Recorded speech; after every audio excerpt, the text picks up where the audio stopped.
தம் கிருபை பெரிதல்லோ என் ஜீவனிலும் அதே இம்மட்டும் காத்ததுவே இன்னும் தேவை கிருபை தாருமே.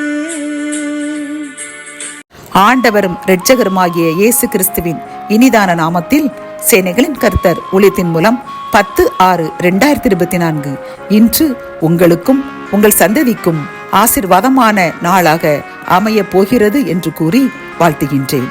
நாம் இன்று அறியவிருக்கும் கிருபையின் வார்த்தைகள் சங்கீதம் 6:9.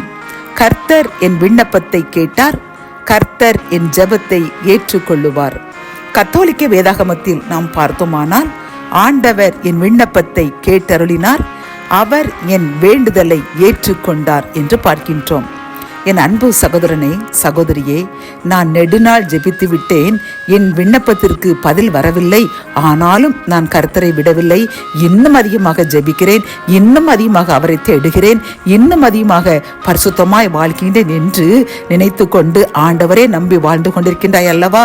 கர்த்தர் உன்னை பார்த்துதான் கூறுகின்றார், இன்று உன் விண்ணப்பத்தை கேட்டுவிட்டேன், உன் ஜெபத்திற்கு பதில் தந்து விட்டேன், சந்தோஷமாய் எனக்கு சாட்சியாய் வாழ் என்று கூறுகின்றார். ஆகவே கவலையை விட்டுவிட்டு கர்த்தருக்கு நன்றி கூறி நீங்களும் உன் சந்ததியும் என்றும் அவருக்கு சாட்சியாய் வாழுங்கள். இதற்கு ஆதாரமாக நாம் 2 ராஜாக்கள் 20ஆம் அதிகாரத்தில் பார்த்தோமானால் எசேக்கியா மன்னன் வியாதிப்பட்டு மரணத்திற்கு ஏதுவாய் இருந்தான். அப்பொழுது கர்த்தர் ஏசாயா என்னும் தீர்க்கதரிசியை அவனிடத்தில் அனுப்பி, நீ உமது வீட்டு காரியத்தை ஒழுங்குபடுத்தும், நீர் பிழைக்கவே மாட்டீர், மரித்து போவீர் என்று கர்த்தர் சொல்கிறான் என்றார். உடனே அந்த எசேக்கியா மன்னன் சுவர்புறமாக திருப்பி, கர்த்தாவே, நான் உமக்கு முன்பாக உண்மையும் மன உத்தமமாய் நடந்து உமது பார்வைக்கு நலமானதை செய்தேன் என்பதை நினைத்தருளும் என்று விண்ணப்பம் பண்ணினான். உடனே கர்த்தர் அவன் விண்ணப்பத்தை கேட்டு ஏசாயா பாதி முற்றத்திற்கு அப்புறம் போவதற்கு முன்னே அவரை பார்த்து, நீ திரும்பி போய் என் ஜனத்தின் அதிபதியாகிய எசேக்கியாவை நோக்கி, உன் தகப்பனாகிய தாவீதின் தேவனாயிருக்கிற கர்த்தர் சொல்கிறது என்னவென்றால், உன் விண்ணப்பத்தை கேட்டேன், உன் கண்ணீரை கண்டேன், இதோ நான் உன்னை குணமாக்குவேன், 3ஆம் நாளிலே நீ கர்த்தருடைய ஆலயத்திற்கு போவாய் என்று வாக்கு கொடுத்தார். அதன்படியே அவனுக்கு சுகத்தை கொடுத்து 15 ஆண்டுகள் அவனுக்கு நீடித்த ஆயுளை கொடுத்து ஏராளமான செல்வத்தையும் ஐஸ்வர்யத்தையும் கொடுத்தார் என்று பார்க்கின்றோம்.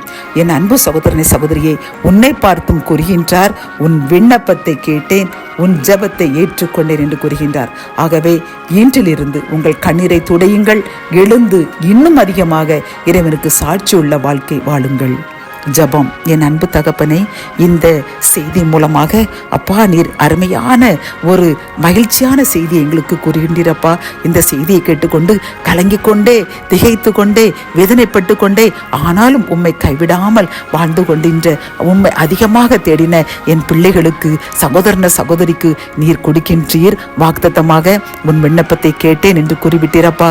அதற்காக நன்றி கூறுகின்றோம். எசேக்கியா மன்னர் விண்ணப்பத்தை கேட்டேன், கண்ணீரை கண்டேன் என்று அவருக்கு அவருடைய ஜெபத்தையும் அவருடைய நீதியையும் நியாயத்தையும் பார்த்து அவருடைய ஆயுசை கூட்டி கொடுத்து விண்ணப்பத்தை கேட்டது போன்று எங்களுடைய விண்ணப்பத்தையும் நீர் இன்று கேட்டுவிட்டு எங்களுக்கு நீர் நியாயம் செய்து அப்பா எங்களை ஏற்றுக்கொண்டதற்காக நன்றி கூறுகின்றோம். நாங்கள் இன்றிலிருந்து உமக்கு சாட்சியாக வாழ்வோம் என்று உறுதியெடுக்கின்றோம். நாங்கள் எங்களுக்கு தெரிந்தவர்களிடம் அல்லது நாங்கள் வசிக்கின்ற இடங்களில் உமக்கு சாட்சியாய் வாழ்வோம் என்று உறுதி கூறுகின்றோம். உறுதியை ஏற்றுக்கொள்ளுங்க. எங்களையும் எங்கள் சந்ததியும் என்றும் சாட்சியாக நிறுத்துங்க. மீட்பர் இயேசுவின் மூலம் ஜெபம் கேடும் நல்ல தகப்பனே, ஆமென்.